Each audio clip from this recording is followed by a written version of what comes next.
greatest test of democracy.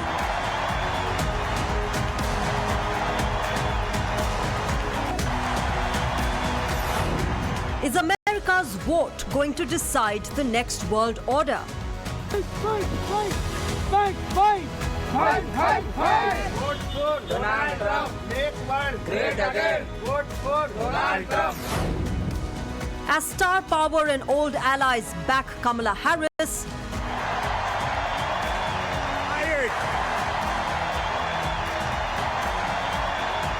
we have momentum. It is on our side. Can you feel it?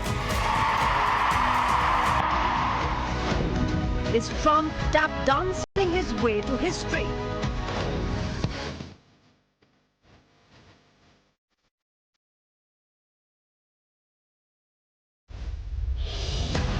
The greatest battle is now down to the wire.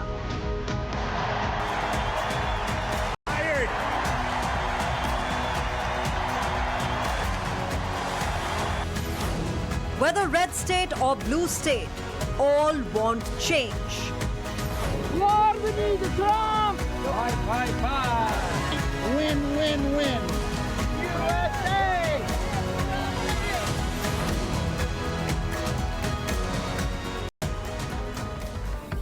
Ladies and gentlemen, as we speak, voting in the crucial U.S. presidential election has begun across the 50 states of America. The first ballot of the 2024 U.S. presidential election was cast in Dixville Notch in New Hampshire, much before the rest of the United States, as has been the tradition since the 1960s. In the last two elections of 2016 and 2020, the small town had voted Democrat, but interestingly, this time around, out of the 6 votes that were cast, 3 each went to Trump and Kamala. In just a few hours from now, we would know who makes it to the White House, Donald Trump or Kamala Harris, who will have that last laugh and get that winning mark of 270 out of the 538 delegates. In fact, that's an answer not just the Americans want, but the entire world has its eyes, ears, and now perhaps anxious heartbeats on as well. Last-minute outreach by the two candidates, the political war of words, and the ever-changing polls. All of it has been a culmination of months of campaigning, twists and turns aplenty, including 2 major assassination attempts and a midway candidate change. Will star power work for Kamala Harris, or will Donald Trump be able to recreate the MAGA magic? That's an answer we would hopefully get on the 6th of November. Remember, celebrities like Taylor Swift, Jennifer Lopez, Eminem, Beyonce, and Julia Roberts all have lined up behind Kamala, while Trump has the likes of Hulk Hogan, Russell Brand, Mel Gibson, Kanye West, and Caitlyn Jenner next to him. A few red states are reportedly turning blue and vice versa. The uncertainty of the 7 purple or swing states remains. A tight race ensues in Michigan, Pennsylvania, North Carolina, Arizona, Wisconsin, and Nevada. However, till polls last came in, Republican Donald Trump was supposedly leading his rival Democrat Kamala Harris. Let's quickly listen in to some of the voices from United States. The momentum is on our side. Our campaign has tapped into the ambitions, the aspirations, and the dreams of the American people. And we know it is time for a new generation of leadership in America.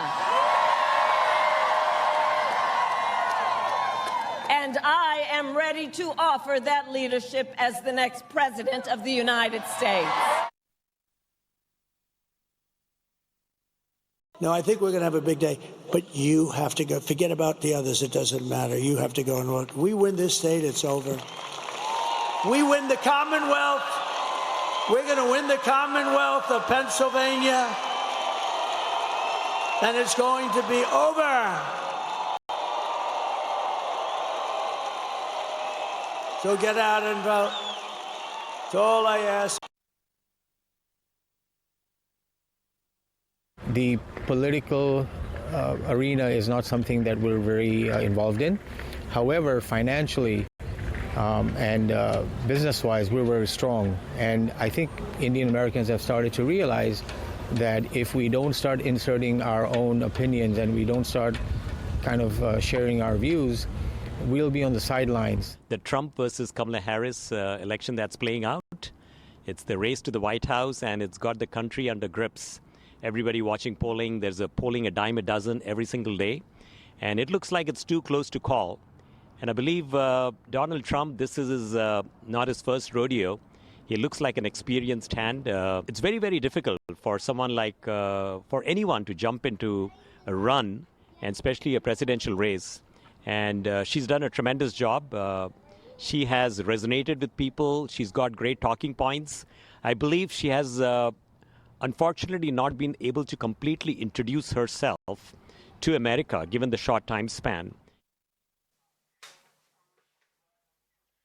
All right, let's get a broader perspective on this. On the broadcast, I'm joined by Srinjoy Chaudhary, consulting editor, Times Network. Srinjoy Chaudhary is somebody who's covered international relations, foreign affairs very, extensively. In fact, he's lived in Pennsylvania for a long time as well, one of the swing states. Srinjoy, good evening. Namaskar. This is a crucial day for the United States. And as I've been saying, not just the United States, but the entire world has its eyes on the American election. This time around, the voting has begun. But what makes it so important? What makes it so crucial? The fact that it's coming between two wars, the fact that it is happening, with the fact that perhaps there is some sort of anti-incumbency against Kamala Harris and Biden administration? This is an election which is too close to call. At this point, no one can tell you for sure who is going to win. And there's never been an election like this in a long time. You can think of the 2000 election where Bush won in Florida by 560 votes or something.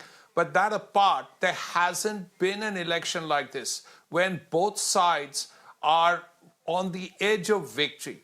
And that's a very rare occurrence. It's also a sign of America being a 50-50 country, as it's being called. Now, it's also remotely possible that of those 538 seats, both sides will get 269 electoral votes. And if there is a tie, it goes to the House of Representatives, and then Donald Trump probably wins. But that's of course, a remote possibility. But that apart, we have to consider that things are very close. And these states of the blue wall is critical for Kamala Harris. If she loses any of these three states, Pennsylvania, Wisconsin, and Michigan, she will probably lose. But that is the very critical point. She has to win these three states. The blue wall has to stand. And at this point, both sides are even at 48% and 48%, or one side is half a point ahead or something like that. You can't tell. An opinion poll cannot give you the complete answer. Look at what happened with the Indian opinion polls and the Indian exit polls. So here in America, for all this scientific gathering of information, it is still possible. First of all, at 48 and 48, you can't tell who's going to win. Someone wins by 20,000 votes, as Biden did in many states. What can you say? It's all up in the air right now. Absolutely, Srinjoy. You rightly said that nobody can predict right now which way this crucial U.S. election will go. But talking about Pennsylvania, Srinjoy, I want to understand from you, about 17 delegates or 16 is what they have been assigned. And, that's where this contest, this battle really gets interesting. The 7 swing states, one of them being Pennsylvania. And traditionally, Pennsylvania has been blue, has voted Democrats, at least till the 90s, until Donald Trump won Pennsylvania. How do you see that battle really moving forward? It's going to be crucial as far as, the decider in this election is concerned. It's entirely possible that Pennsylvania will decide the election. It's entirely possible. And Pennsylvania is a very, very unusual state, because all of eastern Pennsylvania, where Philadelphia is and Scranton is where Biden is from, all of that side is blue. Then In the middle of the state is the university, the Penn State University. West of that is very red. And these are the people who support Trump. These are all people from small towns, Pittsburgh apart, small towns like Butler, where famously he was shot, Trump was shot, like Johnstown, like Clarion, like Clairton, all these little towns. Now, all of them have populations of 6 to 10 to 12,000. And many of them are suffering because traditionally all these towns had one big factory, a steel mill or a glass factory or something like that. Then one by one, after globalization, all of them have closed down. Many of them have closed down. As a result, you have this huge number of voters who are angry, who are unemployed, and who believe Trump, who believes that Trump will actually raise tariffs by 40% and their factories will start again. This is what the story Trump has given them. This is what they believe. And as a result, for economic reasons, of course, inflation is another issue, but for these reasons alone, many people in Pennsylvania, in those areas, support Trump. Traditionally, the West, all these areas, Pittsburgh apart, is very red. So it's a question of Kamala Harris getting out enough votes from the East to counteract the West. Now, can she do that? If she does it, then like Obama, then like Clinton, she will get Pennsylvania. But in the past, there have been times like 1988 when Michael Dukakis was the candidate. Bush, the first Bush, took Pennsylvania. So it's a critical state of all the states, of all the swing states. It's the one that probably will decide the polls. Okay. Let me also quickly get from you, Srinjoy, the India perspective in this entire grand election. You know, there's a lot of excitement among Indians as well. You know, we've got sadhus praying for Donald Trump's victory and whatnot. We've got Kamala Harris's village, hometown, really praying for her victory as well. But for India, what changes? How does it impact India? We've seen a Trump presidency. How would a Kamala presidency affect India? Does it matter at all? It does actually in some ways. Let's not forget that, number one, Kamala Harris is partly Indian. Secondly, the vice presidential candidate of the Republican side, Vance, his wife, Usha Vance, is also Indian. Yes. There are several million Indians, people of Indian origin, who vote in the American election. Now, traditionally, they've often voted for the Democrats, but it isn't so anymore. Now the question is, what does it mean for India? Well, the view from Delhi is the fact that India and America are now so close strategically. I mean, there is Quad, there is Malabar, then economically, then also as far as defense is concerned. I mean, we are buying lots and lots of weapons from the Americans. This was something that was unthinkable some years ago. It was, in fact, the entire relationship is now considered so strong that regardless of who becomes president, the relationship will continue to be strong. Of course, the Prime Minister and President Trump have very good ties. There's no dispute about that. Yes. It's also true that there are many Democrats who are very close to India. But at the end of the day, the relationship is so strong that regardless of who becomes president, India's relationship with Washington, D.C. will be firm and very positive. Okay. There have been concerns, of course, about the immigration system and the immigrants. But, as per you, Srinjoy, we need not worry. Whoever is elected will have a good relationship with India. And, of course, the fact that India's role in the global play and the global geostrategic play has improved. See, there will has be bumps. Gained importance. There will be little bumps. Trump wants 40% increase. That may hurt Indian exports and stuff like that. But those are likely to be smaller bumps.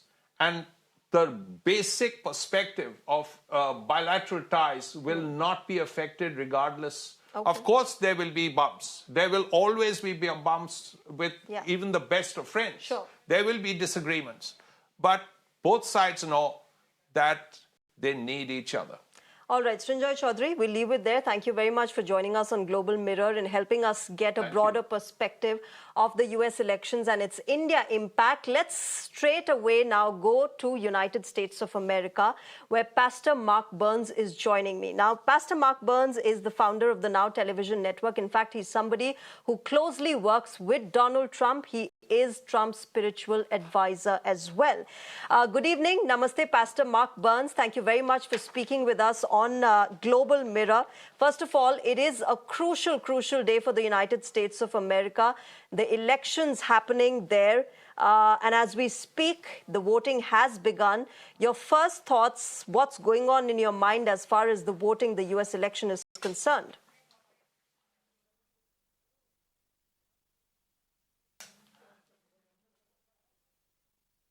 First of all, namaste to you and the beautiful people of India. It is my second favorite country in the world, having visited there before. Today is a very important day, obviously, as you said, not just for America, but for the entire world. All eyes are on this election.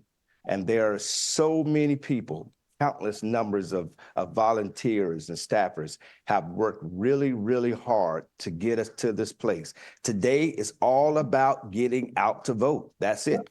I mean, the president is in Pennsylvania. We're fighting hard for Pennsylvania. We're fighting hard for Arizona. We're fighting hard for North Carolina and Georgia. If we win those 4 states, then we win the presidency. So today is all about getting out to vote. Getting out to vote, getting out to vote.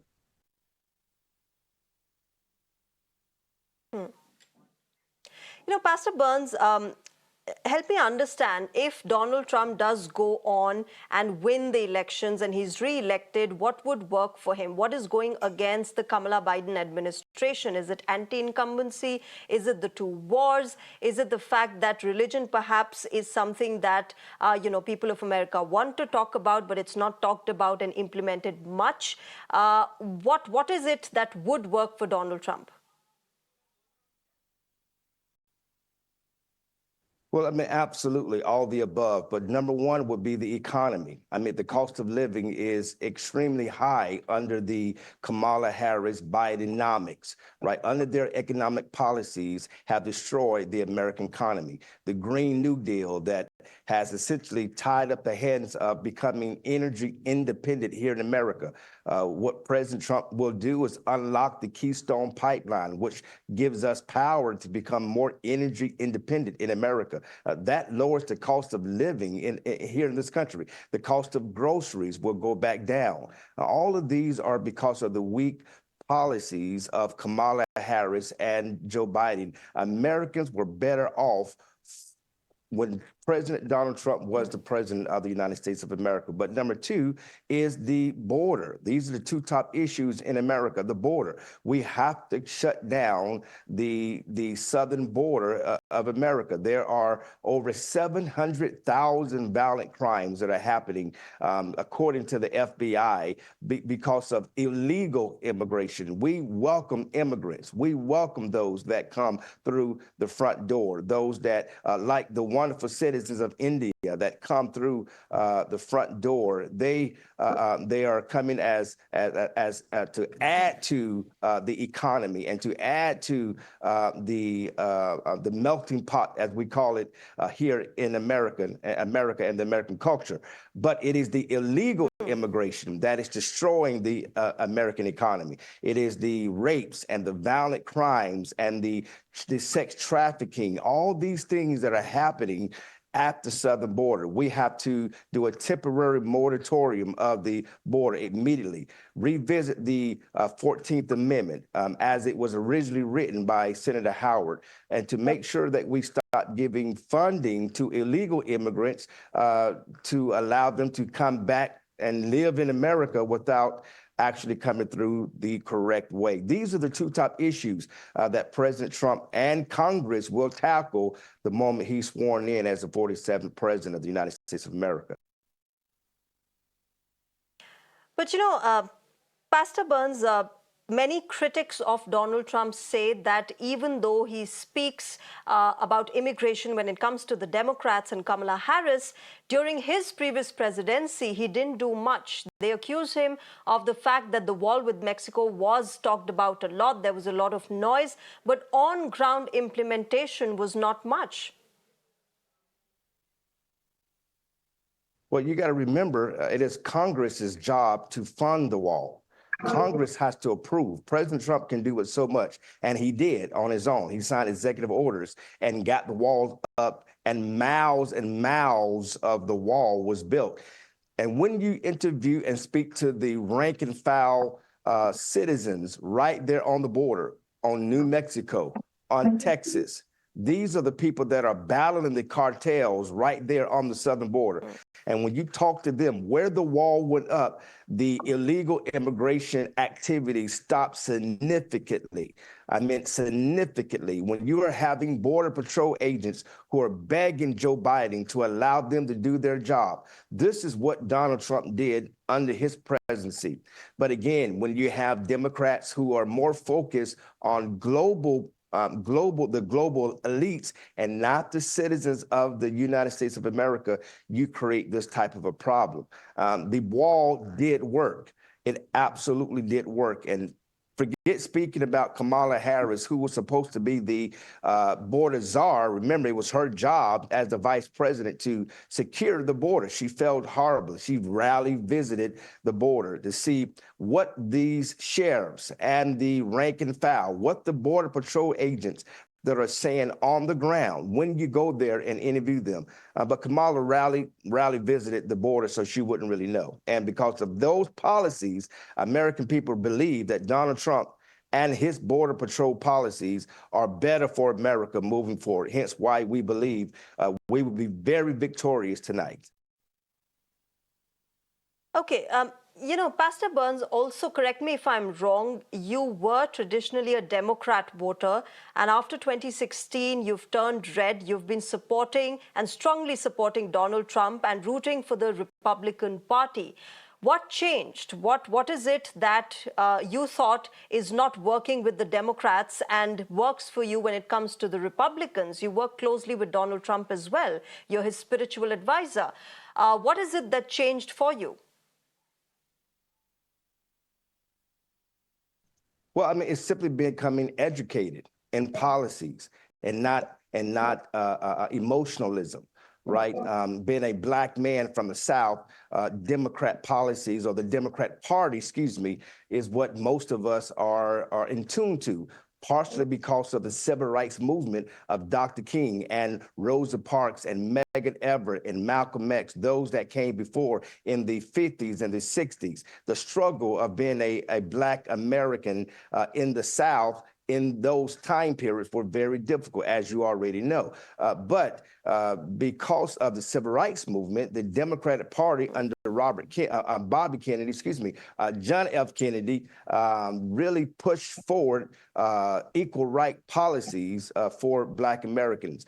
Because of that, historically, Black people have been voting Democrat, and in high numbers. You're talking about 93 to 98% of Black people voting for one single party. Those times have changed. When you start looking at the policies and not the emotionalism that's attached to the Democratic Party, but the policies attached to the Democratic Party, then you begin to realize that those policies do not create wealth for the Black community or minorities in this nation. It does not create financial stability. It only creates financial dependency on the government. And those are the policies that might be enticing to lower income people if you want to stay low income.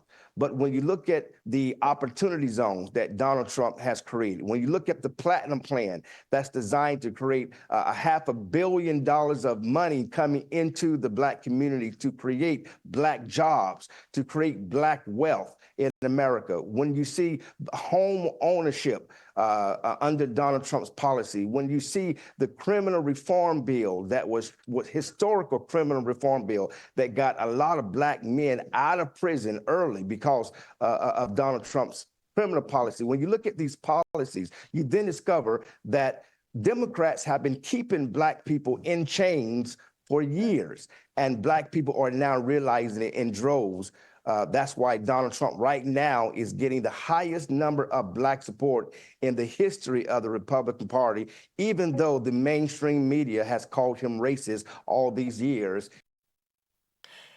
You know, this is something that I wanted to talk about, Pastor Burns. The fact that Donald Trump is perceived to be racist, misogynist, women voters are against him. He doesn't find much favor among them. He's also been accused of being divisive. All of that, wouldn't that go against Donald Trump? The fact that he has made certain statements in the past, which could be perceived as problematic by a certain section of the society.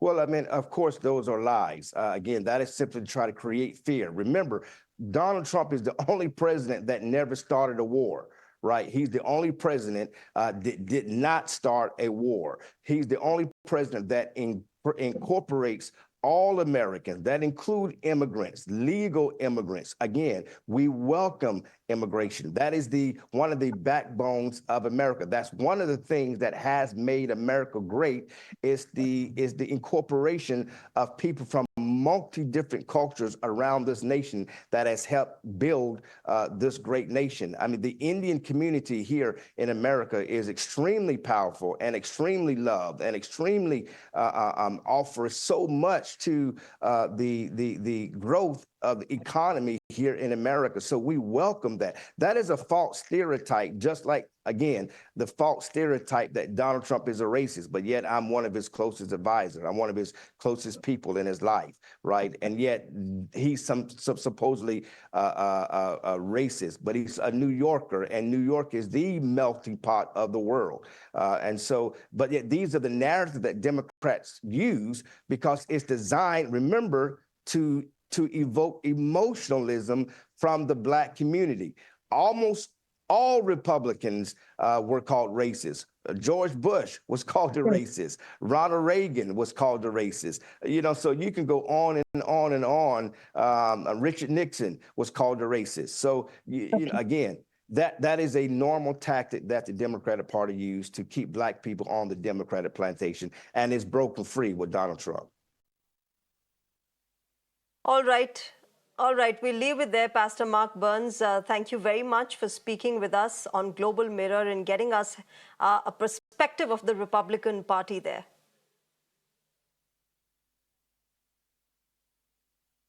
And I want to make sure that I give a shout out to my Oodles family that is in India right now. And that is Summit and Miss Aditi and Divyansh and the rest of the team. I love you. I can't wait to see you all soon.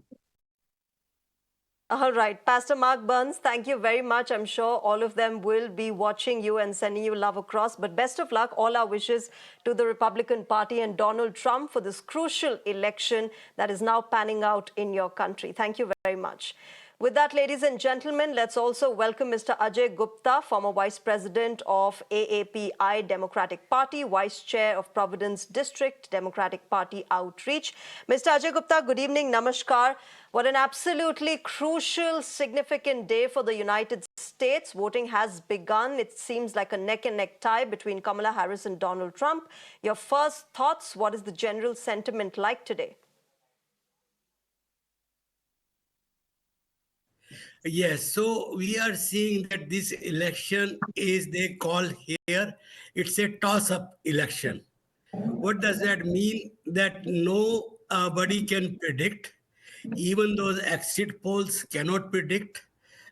Even the people who, who aren't voting, they cannot predict, what is going to be the outcome. So it's a very interesting election this year. So there is about, I think, 25 to 30 million vote has already been casted in the early voting. So I think probably it can be a heavy voting in this election. So we are very excited to see what the results comes tonight. And everybody is looking forward to it. So probably it will take another couple of days to because of the mail-in ballots. So it will probably take a couple of weeks couple of days to get the results.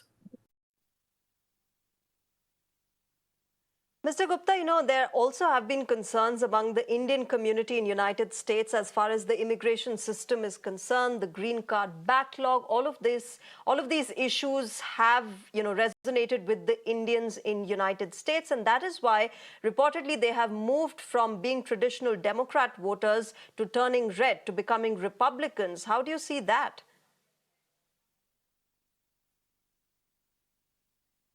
So basically, we have a lot of Indian community here in this local area. So I am from the Northern Virginia area, where there is a very high presence of Indian community. So most of the Indian community here, they vote for Democrats. So you can think about it this, like whole Virginia is Republican. Most of the south part of the Virginia is Republicans, but the northern Virginia area and the upper part of the Virginia, all Democrats. So previously it used to be a red state, but now it has turned into blue. So so like this, most of the people can say that they like Trump, and but I think most of them are going to vote Democrats, especially the people like for in this election year, the woman reproductive right is a very big issue. So for that reason, because I think there was a Supreme Court verdict which has turned Roe versus Wade, and now what we are seeing is that all the women's and especially the young women's, okay, they are all going to vote. Most of them are going to vote for Democratic Party. So we are seeing that a very positive outcome from the women's, and especially and also the kids, because Trump also used profanity in his language, so which these young kids don't like. So those young kids are going to favor Democrats. So Okay. we are going to see that election outcomes. Hopefully the Kamala Harris will win tonight. So we are very excited about it. All right, Mr. Ajay Gupta, we'll leave it there. Thank you very much for joining us on Global Mirror and sharing your perspective from the Democratic point of view. All the best. Best of luck for the crucial days ahead as far as the election is concerned. Thank you very much.